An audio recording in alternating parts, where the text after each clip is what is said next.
Hi, welcome to VRLearners। हम आपके लिए ऑनलाइन ट्यूशन शुरू कर रहे हैं जिसमें क्लास 10 मैथ्स के सारे चैप्टर्स डेली अपलोड करेंगे। रेगुलर अपडेट्स के लिए हमारे चैनल को सब्सक्राइब करके नोटिफिकेशन बेल बटन दबाएं। मोरोवर हर वीडियो के एंड में आपके लिए कुछ क्वेश्चंस होंगे जिनका कमेंट में रिप्लाई जरूर करें। तो आइए स्टार्ट करते हैं आज की class. Now let's solve question number 5. This is here we have to find the number of terms in each of the following APs. यहाँ दो APs दी हुई हैं और इसमें हमें find करना है इसका number of terms. इन दोनों APs को देखिएगा, इनके last terms दिए हुए हैं। इसका मतलब ये दोनों APs जो हैं ये finite APs है, दैट इज इसमें नंबर ऑफ टर्म्स जो है वो लिमिटेड है, ये फिनिट APs है और हमें यहाँ फाइंड करना है कि इन APs में नंबर ऑफ टर्म्स कितने हैं। नाउ क्वेश्चन नंबर 5 का जो फर्स्ट AP है वो हम देखते हैं। यहाँ हम सपोज कर लेते हैं कि let the nth term of this AP be 205। देखिए यहाँ फर्स्ट टर्म 7 है, सेकेंड टर्म इस AP का 13 है, this is the third term. So हमने नंबर ऑफ टर्म्स देखिए, यदि हम इसको n मान लेते हैं, 205 को यदि हम n मान लेते हैं, सिमिलरली यहाँ देखिए 205 इसका लास्ट टर्म भी है। सो देखिए यहाँ फिनिट सीक्वेंस में हम nth टर्म कैसे यूज कर सकते हैं, ये हो जाएगा हमारा nth टर्म, राइट, क्योंकि नंबर ऑफ टर्म्स यहाँ जो n है 205 हमने n सपोज किया, सो 205 हमारा nth टर्म है। कोइंसिडेंट है क्योंकि ये फिनिट सीरीज है। सो यहाँ जो लास्ट टर्म है वो भी 205 है। सो यहाँ हम L से हम रिप्रेजेंट कर सकते हैं लास्ट टर्म को। So here last term of this AP is equals to L is equals to A plus n minus 1 into D। ये सेम फॉर्मूला हम यहाँ यूज कर सकते हैं।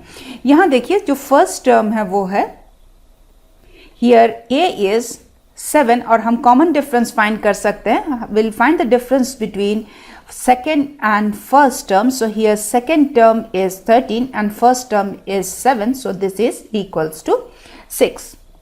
अब हम यहाँ यूज कर सकते हैं nth term formula. We know a sub n is equals to a plus n minus 1 into d. और यहाँ जो nth टर्म है वो क्या है, लास्ट टर्म है।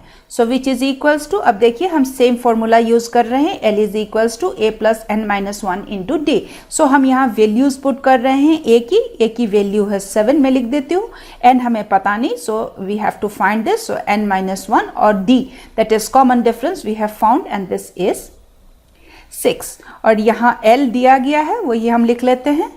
We know L is here 205, so मैं यहाँ L की वैल्यू पुट कर देती हूँ, that is 205. Now हम से सब्ट्रैक्ट कर देते हैं 7 which is equals to n minus 1 into 6 implies हम इसको लिख सकते हैं n minus 1 into 6 is equals to 198. इसको हम 6 से कैंसिल कर सकते हैं, so this is 33. So I can write this as implies n is equals to 33 plus 1. Therefore, n is equals to 34.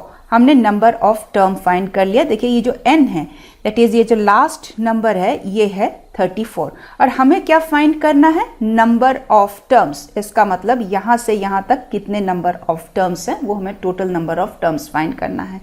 देखिए 1 2 3 4 ये इस तरह से नंबरिंग है और इसका जो लास्ट नंबर है वो है 34 और वही है यहाँ n। तो हमने फाइंड कर लिया नंबर ऑफ टर्म्स। देखिए n इज इक्वल्स टू 34 है, सो हम लिख सकते हैं hence number of terms in this AP and this is equals to 34 answer. आइए क्वेश्चन नंबर 5 का सेकेंड पार्ट सॉल्व करते हैं, सिमिलर टू फर्स्ट पार्ट है। Here we have a, that is first term is here 18 and here common difference is, we'll find the difference between first two terms, that is second term minus first term. So here second term is 15 and half and first term is 18. So हम इसको calculate कर सकते हैं, so this is 31 by 2 minus 18. हम यहाँ LCM ले सकते हैं, so this is 31 minus 36 which is equals to minus 5 by 2. So हमने कॉमन डिफरेंस भी यहाँ फाइंड कर लिया।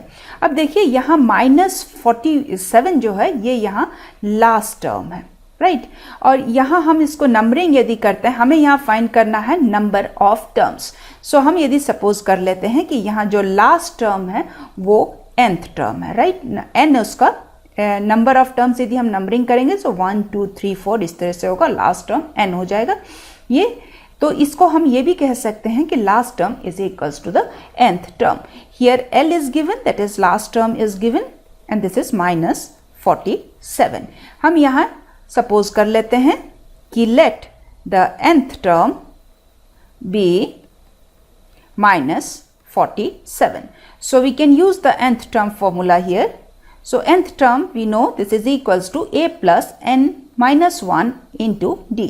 जैसे कि फिनिट सीरीज है, इसका लास्ट टर्म और nth टर्म एक है, देखिए दोनों सेम है। सो हम लिख सकते हैं इसको implies nth टर्म की जगह मैंने रिप्लेस कर दिया l से, विच इज इक्वल्स टू, हम यहाँ वैल्यू a की ले सकते हैं, a की वैल्यू है यहाँ 18 एंड नंबर ऑफ टर्म्स हमें नहीं पता, सो n minus 1 into d, d is here -5/2।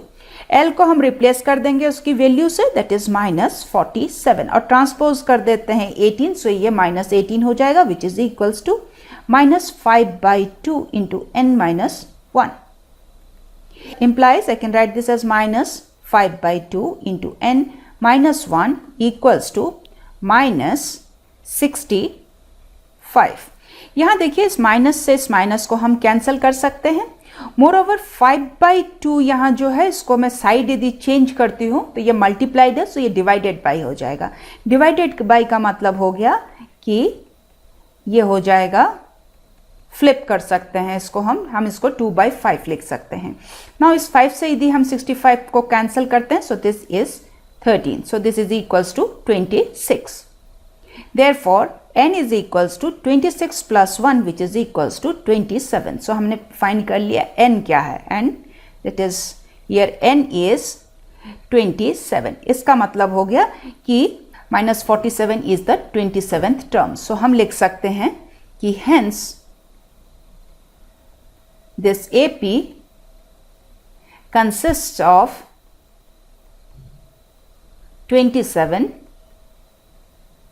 terms. Answer. आइए अब देखते हैं आज के सवाल। आप जल्दी से कमेंट में इनके रिप्लाई करें। मोरओवर हमारे चैनल को सब्सक्राइब करके नोटिफिकेशन बेल बटन दबाएं सो दैट आपको हमारे वीडियोस के अपडेट्स मिलते रहें। सो आज के लिए यहीं तक, see you in the next class. Thank you.